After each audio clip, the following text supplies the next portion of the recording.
Happy Whiskey Wednesday, everyone, and a special welcome to our Maxim viewers, who, by the way, had great questions last week.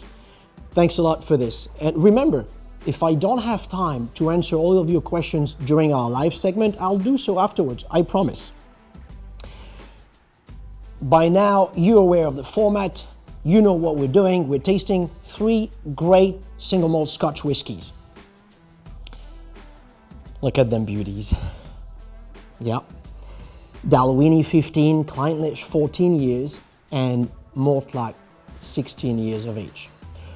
And by the way, happy birthday to me. Yeah, that's right. I turned 45 last month. It went totally unnoticed. Thank you, COVID-19. Much appreciated.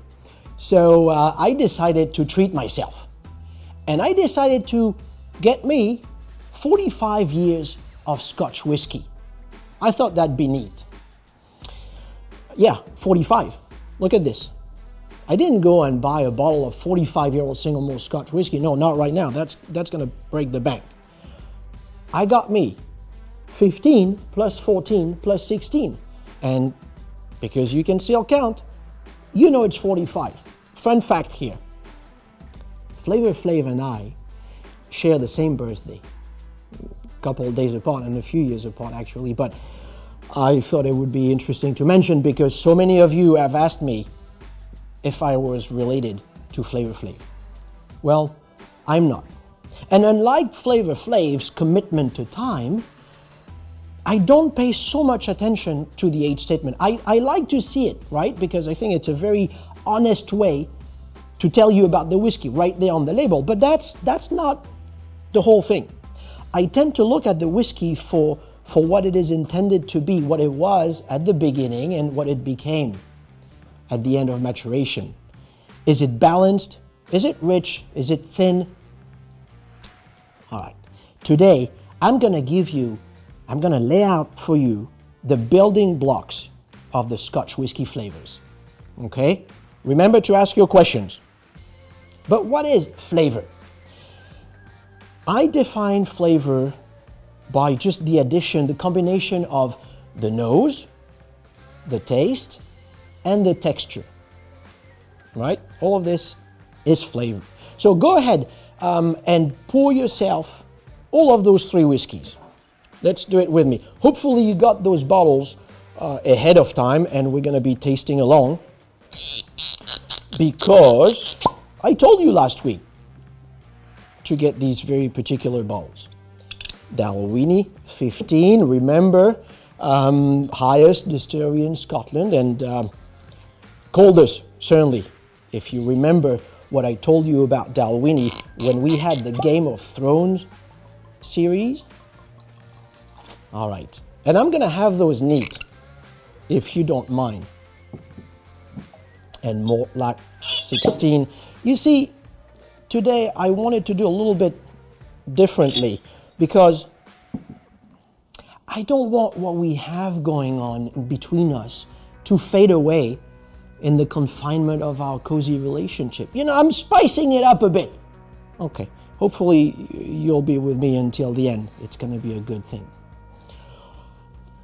So, flavors start with the nose. There are 2 aspects to the nose, the orthonasal and the retronasal. So go ahead and let's smell those. And remember, you smell the way you want, okay, but there are 2 methods. Either you give it quick whiffs, or you keep your mouth open while inhaling, right? This way, the ethanol is not going to burn you in any way, and your olfactory receptors will not be overwhelmed. All right, so what do we smell here on Dalwhinnie 15 years of age? Well, to me, it smells like fresh air, first of all. And orange blossoms. I mean, it's quite zesty and fresh, and pineapple cake, that's it. Pineapple cake here. Well, look, maybe it's just me and this moment of back to nature that I'm sharing, I know, with a lot of you. But when I think of Scotch whiskey as a product made by man, I always have this image of green landscapes and rivers for some reason. Maybe because single malt Scotch whiskey is one of the most natural, purest products available out there. I mean, look, compare this to that commercial yogurt, or say your favorite chocolate bar. There are a lot of things added to those. Yeah, I mean, between the preservatives and the artificial flavors, I'm a lot into perfumes.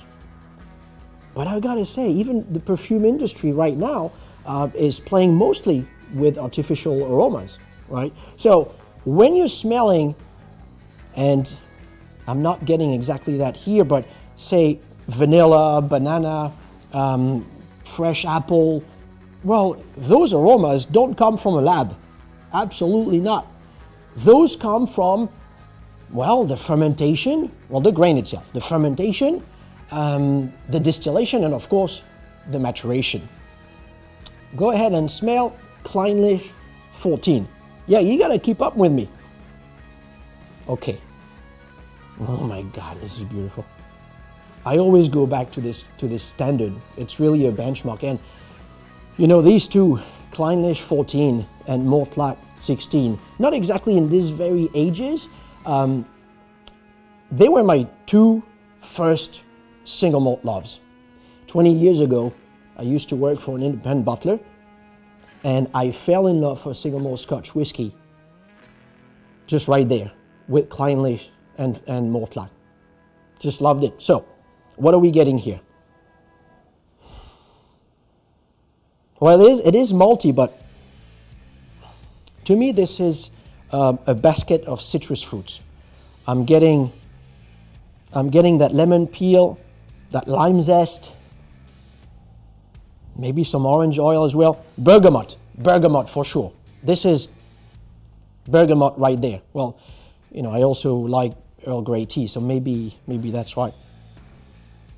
I don't know, but this is really, really lovely. And definitely honey and malt. Well, I want you to know that this malty note is not coming from anywhere else but the grain itself. You remember that if you want to call it single malt Scotch whiskey, it's got to be 100% malted barley. Well, the barley is very different in its own character, its own composition than, say, rye or oat or corn, right? So these malty notes come from the barley itself and the fact that it was malted. Okay, what else? The citrus notes here are mostly created during fermentation and later on enhanced, I'd say, during distillation and maturation. But I really want you to know that the most important factor, besides the oak, in the making of whiskey in general, is water. You see, if you compare whiskey in general to brandy, well, you need to add water to those grains, right? For brandy, it's fruit at the base. So you're playing with the juice itself that you let ferment and then distill. No, with whiskey, you have that barley, right? That single malt Scotch whiskey is 100% malted barley. You need to grind it, and then you need to add water to it. And the source of the water is very, very important. Is it soft water? Is it hot water? Maybe if it's hot water, you will end up with greater fruity notes on your whiskey. Why? Because the presence of the calcium and the magnesium will help the yeast create those congeners. You see, fermentation is extremely important, but fermentation is really based on the quality of the water itself. So, of course, a hard water with all these minerals will be adding fruity notes to the whiskey via a special process that goes on during the fermentation. But then the fermentation, whether it's hot and short or rather long and maybe a bit colder, you'll have a totally different style, right? So maybe if you get those very zesty, fresh, say freshly peeled apple, pear notes, grassy notes. That's a long and rather cold fermentation. If you're getting a bigger, spicier spirit, maybe it was a shorter fermentation. You see, that's very, very important. Let's smell Mortla, and then I'm going to take a couple of questions. Mortla, 16 years of age. To me, it's always that meaty malt. But I want to tell you something. Well, where are those meaty notes coming from? What's going on here? Mortla is really very special because of distillation. And when we talk about distillation, yeah,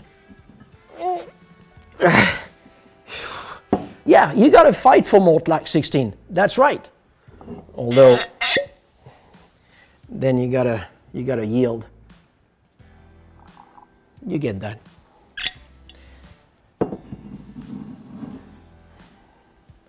Let's be serious here. Okay, slightly sulfury, but in a positive way. And definitely meaty. And also like more on the orange marmalade side. Well, how about those stills? You see, whether it's a double distillation or triple distillation, in each distillery you've got those copper pot stills. Well, the shape of the still is going to give its character to the whiskey. The size of the still as well. Look at a squabby still. That short squabby still is going to give you a heavier character on the spirit, right? And the very tall still with a skinny neck is going to give you a more light and delicate malt. Why is that? The key here is to understand reflux, right? Because remember, you do want to learn about Scotch whiskey, you do want to learn about how it's made, you need to know about reflux. Reflux is very simply those molecules that go up from that boil, right? They evaporate from that boil, and some of them will go straight to the condensers, while others, because they're heavier molecule, will fall back down, right? They will not be given the opportunity to reach the top, maybe because it's too tall of a still, or maybe because it's too slow of a distillation too. So the reflux is really how much of those heavier molecules just fall back down over and over, versus the ones that reach the top of the still and through the line arms go to the condensing vessels, whether they're worm tubs or shell and tube condensers. And clearly you understood that the lightest molecules are going to be the ones going straight there first. Okay. But without copper, there is no quality spirit in general. There's certainly no quality single malt Scotch, right? It's got to be copper. Why? Because copper is a catalyst, and copper will help the transformation of many things in there, in what's going on during distillation, on top of removing some unwanted aromas. What it does, it promotes esterification. That's another term that you need to know. Esterification is very much the combination of those acids and those alcohols there, right? It's like copper is the paintbrush that mixes together the blue and the yellow if you want to get some green, right? It's a catalyst. Super important. All right, let's see if you've got some good questions here, or even not good questions, you know. Let's see. Tom here. Hi, Tom. You like the Flavor Flav connection? Yeah, I mean, you know, I feel like maybe, well, throwing down some whiskey rhymes. I don't know. Okay, all right, maybe I'll try. But I've always felt like, you know, there's a rapper inside me. Hasn't come out quite yet. Let's see.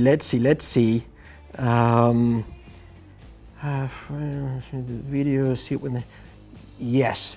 So, Looking good. Well, thank you, Tony. Now, what if we considered tasting the whiskey? Yes. All right. Go back to the first one, Dalwhinnie 15. Of course, always smell it again. Ah, I'm getting a little hint of smoke. Yeah, but still, this is nice and gentle.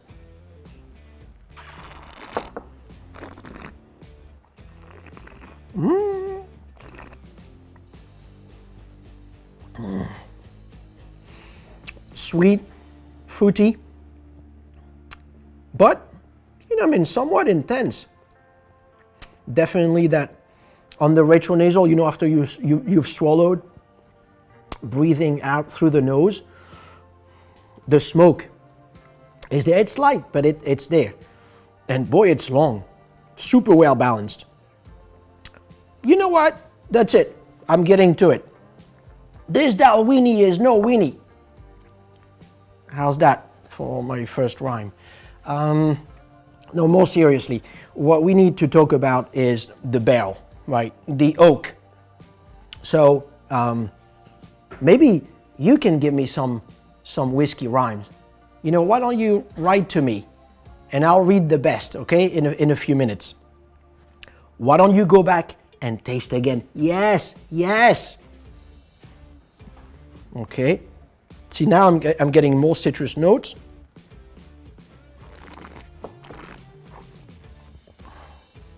Mm-mm. 15 years of age. I told you this is not the only thing you need to pay attention, really. But you don't always know this, right? It's experience that will tell you so. What about the oak itself? Whether this American oak made ex-bourbon barrel coming from the US for this maturation of the Scotch whiskey was a young one, meaning it was used for, say, 4 years on that Kentucky straight bourbon, right? Or if it was used already in Scotland for many times, many fillings. Whether the barrel, that sherry butt, came from the south of Spain as a first fill, still with quite a bit of what they call transport sherry, trapped in the pores of the wood. Yeah, that wine trapped in the pores of the wood. Or if it was on its third fill, or maybe even on its second life. All of this is going to give you a very different flavor profile, right? So you want to consider the origins of the oak, of course. Did it come from the US? Is it Quercus alba? Is it Quercus durandii? Well, most times we don't know, but most of those white oak species in the US will have the same characteristics, right? And then what was done with this? Was there a whiskey there for 20 years already that extracted most of the oak compounds? Well, that's very important because you can make it one way at the distillery, that new make spirit, fresh off the still, and then there's maturation. Well, right now we've been spending a lot of time with our relatives on the phone, and boy, you're thinking about this 21-year-old nephew of yours. What a great kid, right? It's just, he's got your brother for father. All right, well, I'm not sure if this is a good image here, but it's all about the upbringing, right? You've got that newborn spirit, and then it's what you're going to be doing with this spirit to bring it to its very best potential. Maybe what fits this character best is a third fill ex-bourbon barrel. Absolutely, why not? Maybe what you really need, if it's a heavy spirit, oily and spicy, is a first fill sherry butt. All right, why don't we just go and taste Clynelish 14-year-old. A little hint of smoke too, right there. Remember, don't do this, right? Because if you don't do this every day, professionally speaking, like I do, you may overwhelm your olfactory receptors. But what do we got here?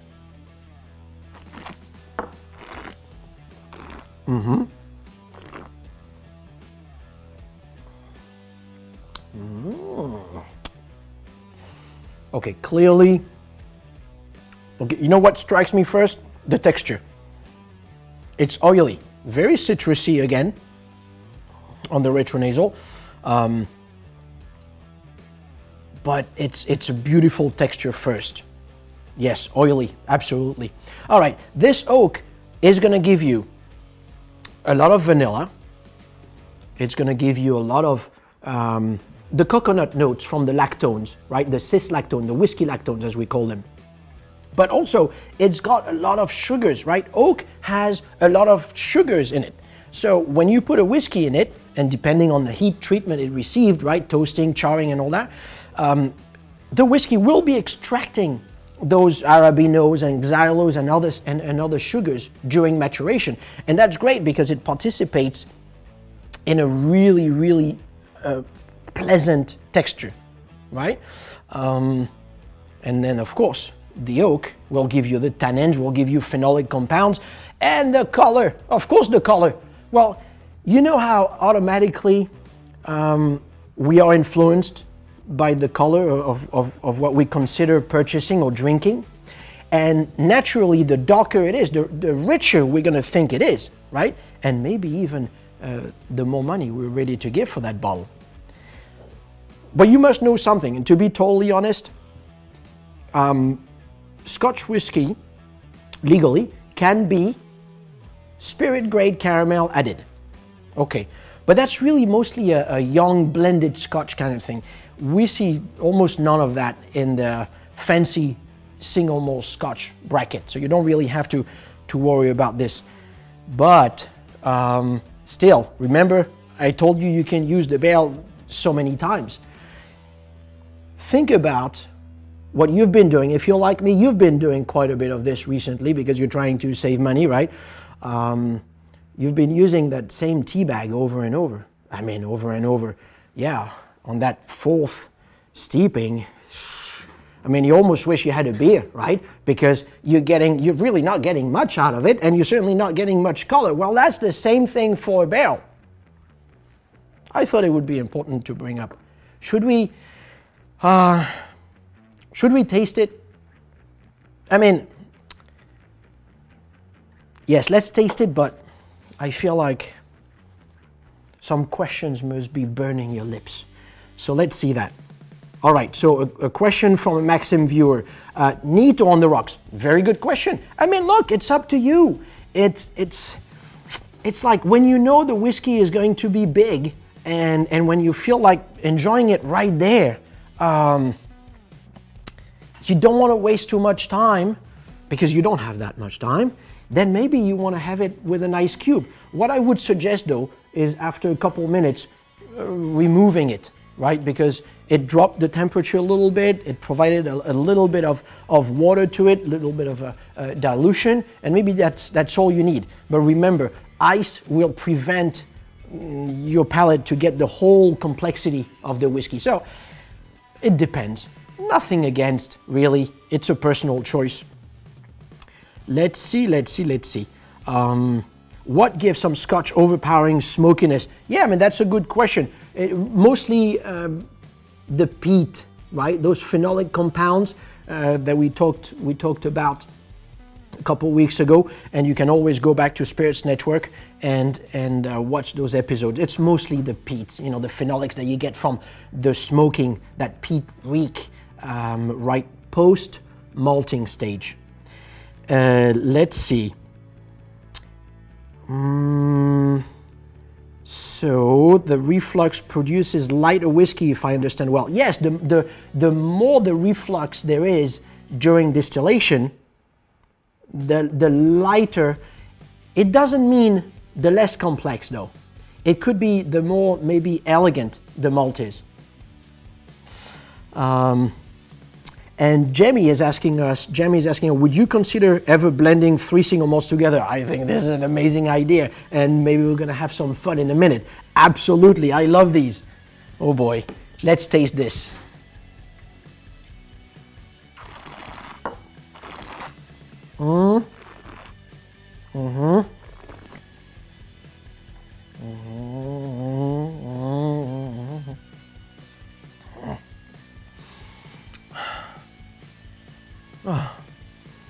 You know, they say you always go back to your first love. This is certainly an amazing expression of malt life. Very respectful to the distillery character. Those sweet plums and dark chocolate. And it's meaty too. I mean, you know, if you're afraid of any meat shortage or chocolate shortage or sweet plum shortage, well, get yourself some malt life, because you're definitely getting those notes here. Yes. So, you know, I think what we're going to do right now is try to blend. Well, so say, because I poured myself a little more malt life, I'm going to put all of what's left of Dalwhinnie with all of what's left of Clynelish into what I had left of Mortlach 16. And there was a lot more Mortlach. Ooh, well, this definitely brings a zesty note to this otherwise heavier Mortlach base. It's actually, it's not bad at all. Let's give it a taste.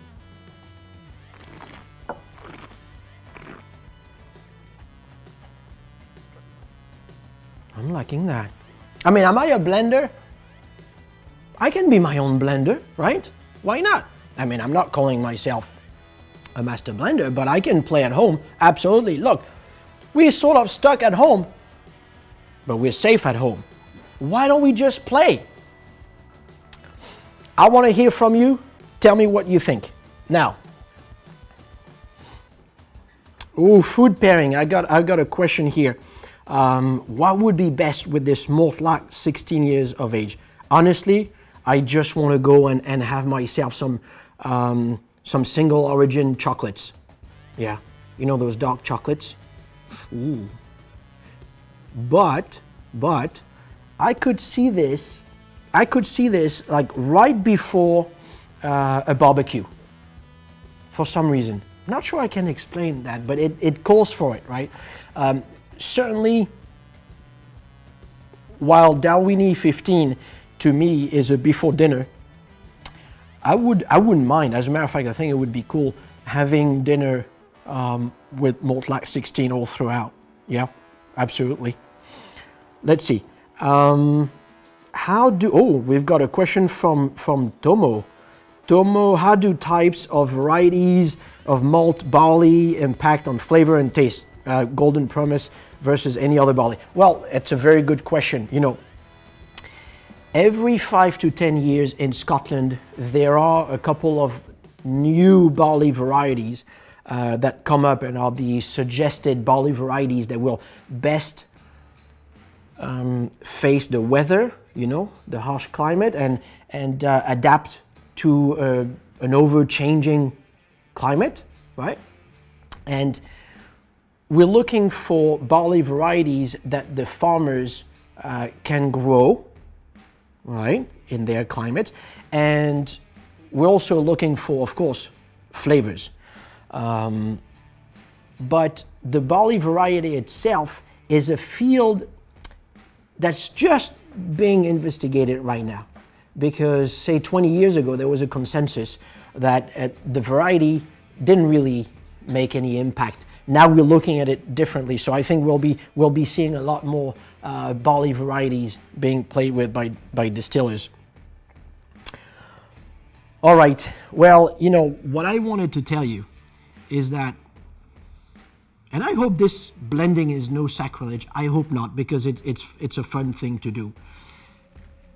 You have to realize that those women and men in those distilleries put all their heart in this, right?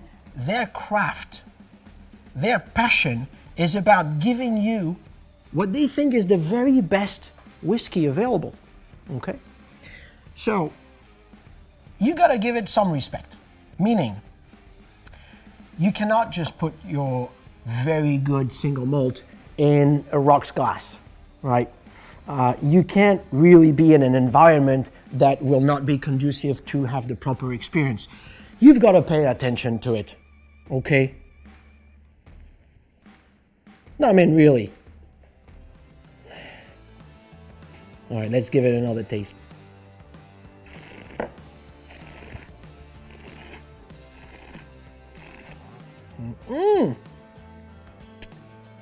Well, great engagement.